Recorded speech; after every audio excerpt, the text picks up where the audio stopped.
Hi guys, welcome back to my channel. I'm here today with Jana, who was on holiday in Madeira and was leaving at the time when the wildfires happened.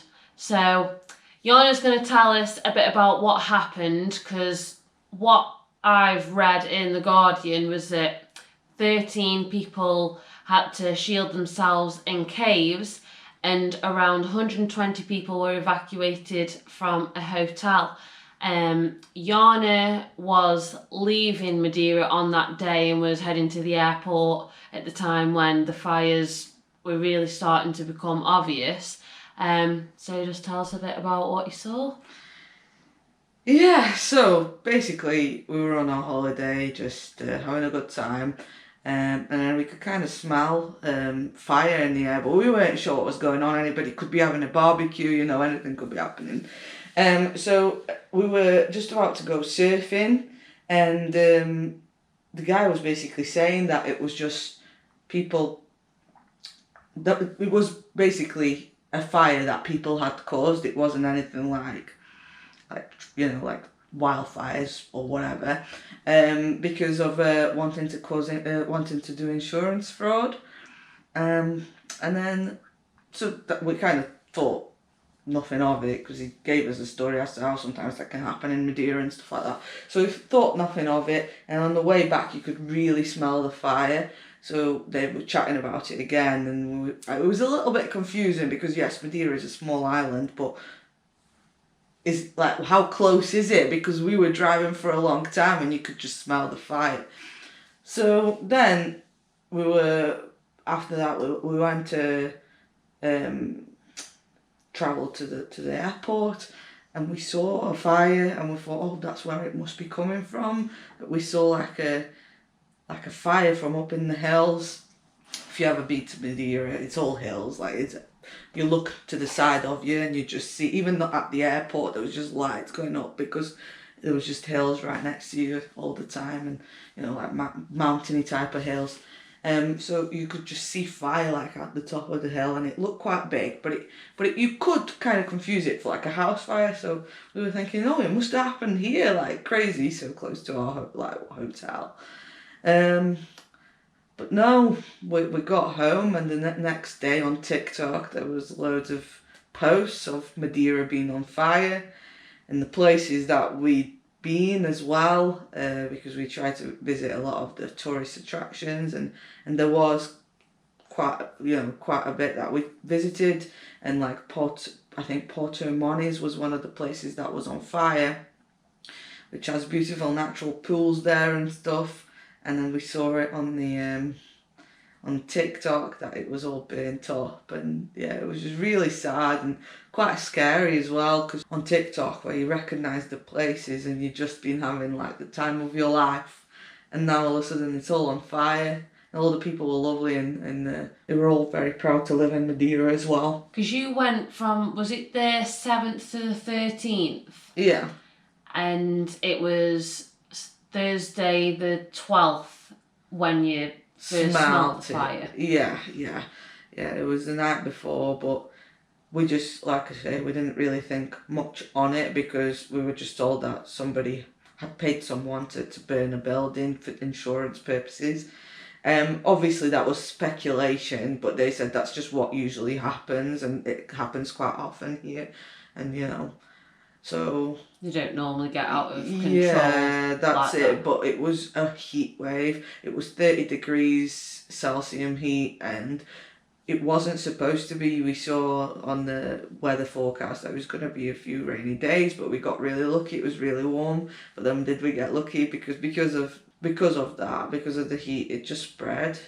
Obviously, yeah. It was all quite dry, and it's all just nature, and it's a big island. It's all just nature around you, mainly. So it all caught on. Most anyway, not all, but a lot of Madeira. Yeah, I think there's only like 250,000 people who live on the entire island. Really? I'm not surprised, to be honest. I think we kind of almost travelled the whole island, and we were there for a week, and we didn't have to travel a long, like, probably the longest we travelled was probably about an hour. Yeah. So at a time. So And how long do you think it'd take you to drive around the whole island? probably could do it in a day, I reckon, if with some stops, obviously. I'm not sure. I haven't done the research, but it is small. I got from one side of the island to the other side, and that was probably about an hour. But it's quite an oval shape, so it's longer Yeah. the other way. So going back to your actual holiday where, before the fires and things were good, what did you do? What were the tourist attractions there, and what do you think, will be missed the most if it's been damaged by the fire? If you're gonna go to Madeira and you want to see places, you have to have some sort of travel. There is hills everywhere. My partner wanted to go on a hike, but everywhere you go is a hike, so I really didn't want to. I'm gutted because it's a beautiful hike that she wanted to go on. It's the most popular one in Madeira. But I just don't think I could have managed it because the hills would kill her. And we got a little Fiat 500 that was hardly making it up to places. It did it in second gear, sometimes first, but it struggled. So you definitely have to get some sort of transport. Second of all, you've got to check out toboggans. It's a once in a lifetime opportunity. It's basically people put you in this weird basket thing and they just run you down the hill, and they just run with you and push you, and then they have to swerve around. Like you're on a road where cars are. It's a little bit less busy. Well, there isn't many cars going, but there are cars parked on the sides. And for some reason, Madeira has these weird gaps at the end of their corners of their small roads. I think it's for the water, natural pools and stuff to kind of drain off. And you go so close to them, you're thinking, I'm gonna fall in there, I'm gonna crack my head open. And yeah, it was just hilarious. They were just pulling us down. It was a little bit of a scary experience for me, but there was old people as well that were doing it, and they seemed okay. So I think maybe I was just a little bit of a scaredy cat. I don't know whether I'd do it again, but if I was to go and never have done it before, I definitely have done it. It's something that I think you should do when you're there, and because you do that, before you have to go on a car, like what are they called? The cars that get... Like a cable car. A cable car, yeah, they have them in Alta Towers as well. You go on a cable car, so you see a lot of the Madeira from high up, beautiful views. Then you get up, and there is a tropical garden straight outside, and it's gorgeous. There's a lot of I guess Japanese or Chinese inspired things. There's flamingos, there's a waterfall. It's just beautiful. Definitely worth checking out. And they had a really nice pina colada as well. I'm not usually a drinker, and pina coladas are a little bit too acidic for me, but this was delicious, and they put it in a big pineapple. So we came out of the tropical gardens, and it's literally just like a small walk to the toboggans, and then the toboggans take you all the way down to this a restaurant type place where you can buy magnets, of course, and they take 2 pictures of you so you can buy them. Now I'll give you a little trick. I said I only wanted the one, and he gave me the second one for free because they already print it. So what are they going to do with the second one? I mean, some of them could be mean and just not give it you if you're not paying for it. But I was like, oh, I'll just have the one for $5. Thank you very much. And he was like, oh, do you want the second one? I'll give you that for free. Here you go. I was like, okay, thank you. But they're a small business, so maybe you do want to pay. Straight from there is a bus stop close by. We walked for a little bit, but it was difficult because the hill was so steep. It was almost as hard as walking uphill because you're walking downhill, and you're just bouncing down, and your feet are hurting because you're almost breaking your shoes because it's just straight down. So yeah, it was dead funny because we were walking towards this bus stop, and we see these 2 ladies, and they're walking backwards because they're obviously trying different things to make it more comfortable. So then we turned around, tried walking backwards, and then they started laughing. We went to a place called Sexual Beach. Black sand, and it's volcanic rock. I read that online. And it was beautiful. There was a little mini waterfall.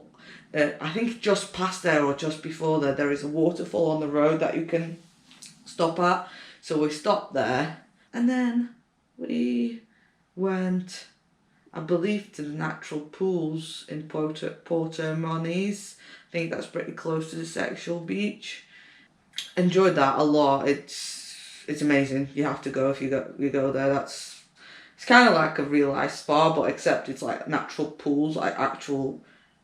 You're like in the middle of the Atlantic Ocean, basically, not in the mid. Well, yeah, in the middle, because it's a little island in the middle of the Atlantic Ocean. So, yeah, and the water is all blue, and you can snorkel and see a load of fishies, and there is stairs, and you can jump off places. There is like what are the platform boards like that you can jump off and stuff. Diving board. Yeah. Like piers. Just one of them, but you can go on there. It's quite high up, and it feels like you've dropped off a cliff. We stayed there for a little while. We wish we'd got there sooner and stayed a bit longer, but it was closing, I think, around 6ish. I think just after sundown, and then we went to a little restaurant, literally opposite the pools. There was a few choices, but we went to the one with sandwiches. I forget what it's called, but that was a very good choice. They were delicious. It was quite cramped, but we got to sit on the balcony.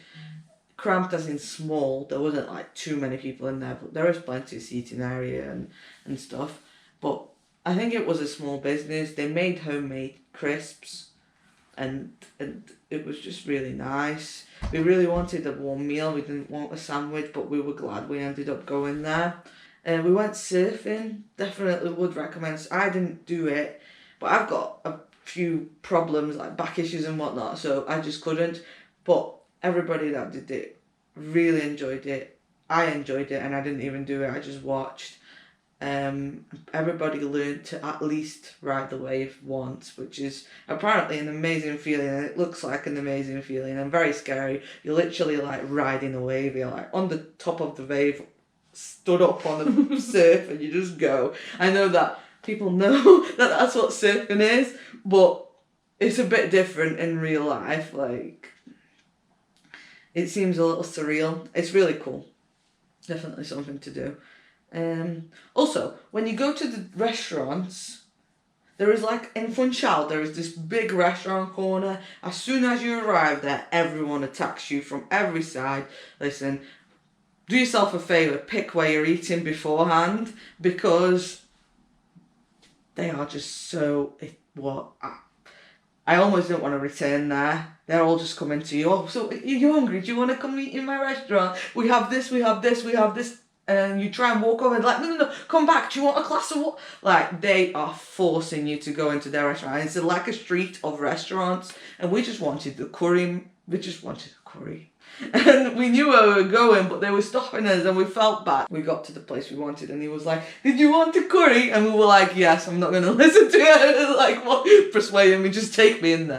But they were really nice. The customer service was amazing. We did the next day go into another place a little bit further down, and the food wasn't so nice. I didn't eat the chicken. He was like, do you not like chicken? And I was like, I'm just seasick. But it just didn't taste nice. Yeah, because I remembered the seasickness, we went on a tour to Dolphin Watch. If you're going to go on a tour to Dolphin Watch, you need to take some sort of seasickness tablet if you get seasick easily, or if you get car sick easily, because I didn't know I got seasick. We went, we didn't see any dolphins or whales, so I feel like it's a big fat scam, to be honest. But if you want to go on a ride on a boat, it's pretty cool.